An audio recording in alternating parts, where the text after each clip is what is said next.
माई गढ़देवी जी के आज रउआ लोग के दर्शन कराओ तनी। इ मढ़ौरा में माई गढ़देवी जी के पचमेवा मिष्ठान बा। यहाँ के इहे प्रसाद ह।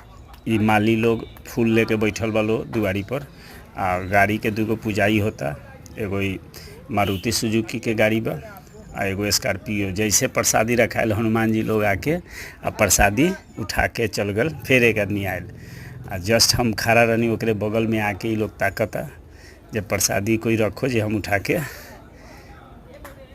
हमारा मोटरसाइकिल पर देखी कितना इत्मीनान से ही बैठल बा हनुमान जी एकदम नज़दीक आके जे प्रसादी मिलो जे हम झपट्टा मारी। इ गढ़देवी माई के मेन गेट बा।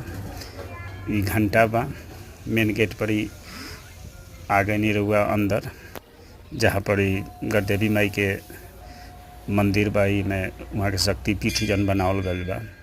कलकत्ता से काली माई चलली, पटना में पटन देवी, आमी में आमी माता, इ मढ़ौरा में गढ़देवी माता। राजा मनन सिंह रसू भगत जी के बीच में जन तकरार भल जे माई के देखावेला उहे के देन बाजी आज गढ़देवी माता जी के स्थान पर माँ का दर्शन भल। यहाँ पर ठहराव भय रहे आ यही जैसे निकल रही तो गए रही रुआ थावे मैया के पास।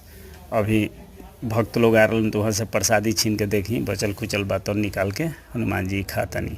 गढ़देवी माई के अंदर के मंदिर बा। देखिए स्कॉर्पियो के भी पूजा होत रहा। हनुमान जी लोग टिकावत रहने लोग की कब प्रसादी लेके भागी। फिर अगला वीडियो में रो लोग से मुलाकात हुई।